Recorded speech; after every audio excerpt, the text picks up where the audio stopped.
Anyway, how this fight went down, and please forgive me, mate, who actually won the fight, defeated Bob Miravic.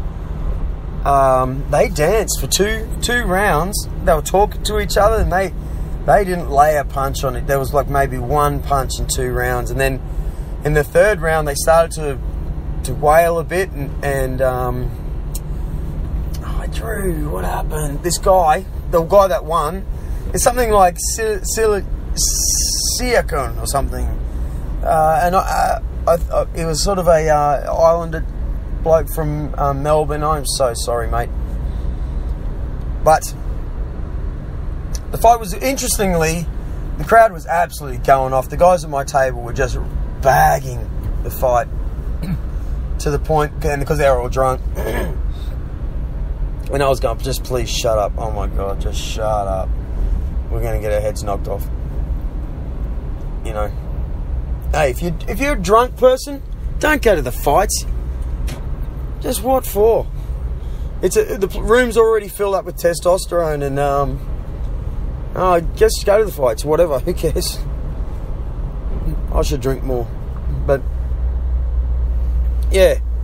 So just when everyone thought it was just sort of staged, little bit of sparring, surprisingly in the end, Bob didn't win. You know, not even a draw. And rightly so. The other kid, who'd only had 2 professional fights, he won it. And Bob retired.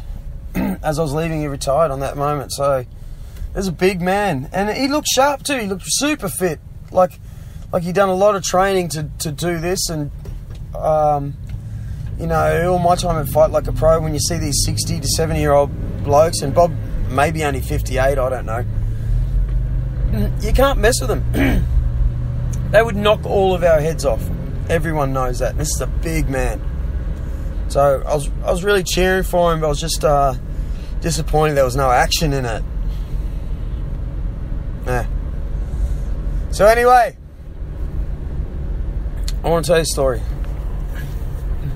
Where are we now? We just went by Dark Side Skateboards in Mermaid Beach.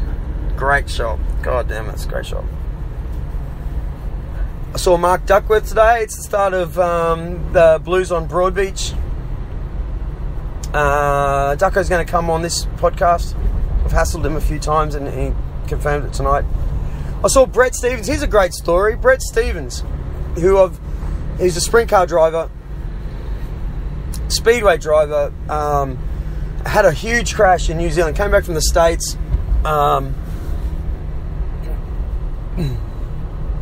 crashed his, he was racing a midget, a little speed car in New Zealand, and hit the clay so hard and so fast that his eyes actually popped out, and he broke his back, punctured his lung, I believe he said his shoulder blade, or all sorts of stuff. The dude went from, as we were just saying, a hero to like a zero, a mental zero, where he couldn't even see. He can only see about 40% in one eye, and his, I believe he said his left eye, he could see sections of view. Apparently that's how it's going to be forever. But he was in good spirits because he'd been very depressed. I know when I had my crash, the depression is huge, basically because with racing, your adrenaline is so high, and you feel like you're then on the like the king of the track a lot, you know, because there's only a certain amount of race car drivers and crowds of thousands, and then all of a sudden you're a no one with a crash. You're actually in bed. You can't see. You can't converse. You don't know what you're doing with your life in a split second. You don't know if your wife still loves you, and all these sort of things. It's really hard. So, I feel like going to Macca's, but I missed it. Damn. Macca's at Miami. What's up? Anyway, so I saw Brett Stevens. He was on the next table. I think he was a black belt in karate, and he's done a lot of boxing. So I rang him a few weeks ago because I swear to God, all the names have left me. A guy from the House of Pain gym, Dave Turner's boxing gym. I'm thinking Hendry or Hendo or bloody Hicksy or Hutcho. He's a good guy, for hell's sake, Drew. Anyway, he rang me and said, hey, Drew, I went to school with this bloke, Brett Stevens. And I know Brett Stevens. He started racing when I quit, when I had my crash. Well, guess what, Drew? You can't see right now. Anyway, so I rang him up, left this huge message. Please come on this podcast show, Brett. Inspire others. It'd be great for people to hear how to get through these problems.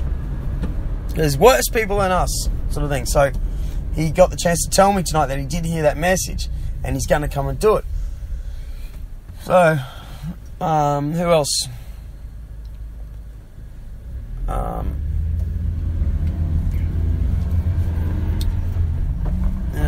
I don't know. Just not feeling it today. Not feeling it today. Coming up on the show, though, is Cade Mosig.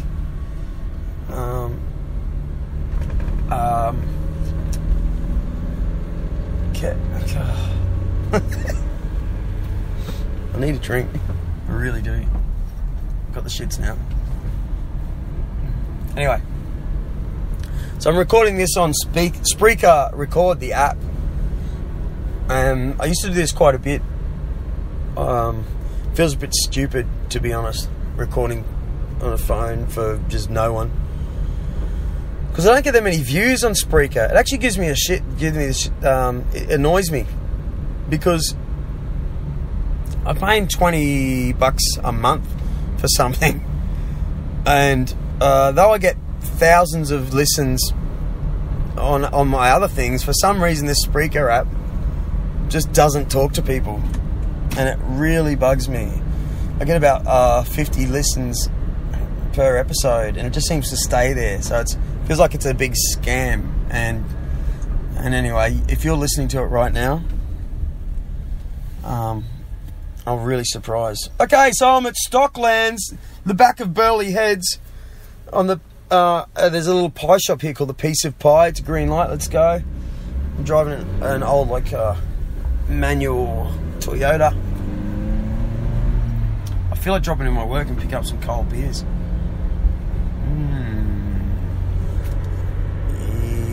Yes, I'm going to go to my work and pick up some cold beers. Let's go. So, going through Burleigh.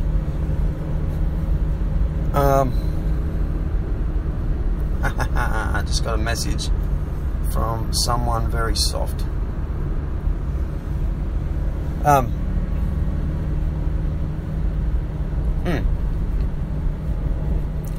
Here's the thing, everyone. I'm going to say it again. I haven't said it for a long time.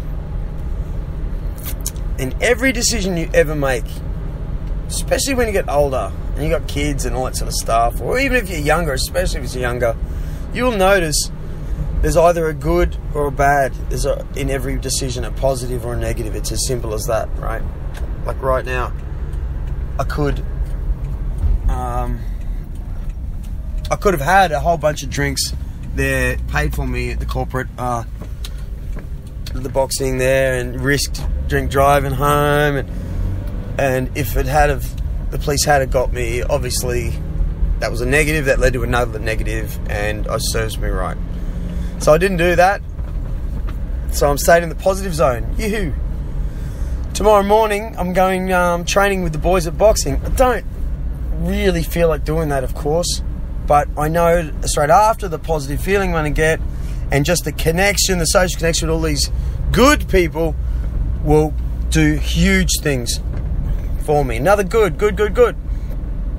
Tomorrow I'll take my little boy and watch, take him to see another little kid we know, little Jack Dart. He's 5-year-old. He's going to race his dirt bike at Mike Hatch's flat track in Southport, or Arundel, I think it is. And another good.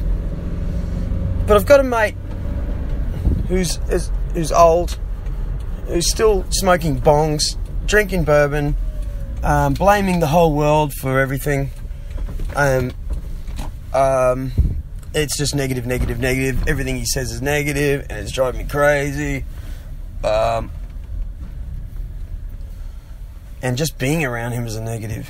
So I'm starting to choose not being around those negatives. But in saying that, ooh, let's go get a beer from my office.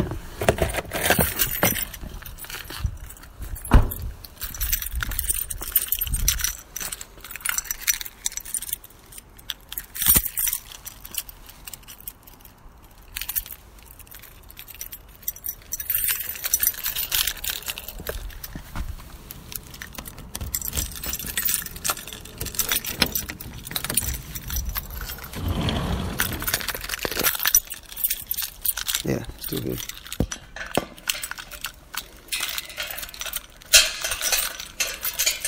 Yeah, so listen to my voice.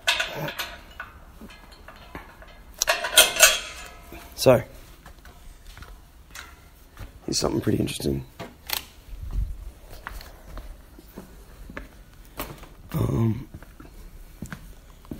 Yeah.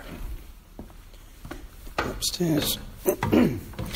Right below me right now is a 1970 Mercedes 280S that I'm wrapping. I'm learning how to wrap a car in vinyl.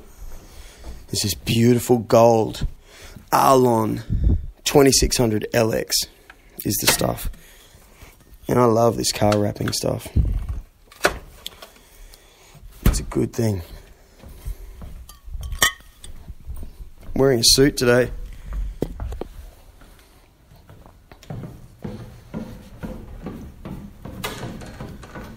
Going past my 1962 Vespa, which is great, but a pile of shit at the same time. Anyway,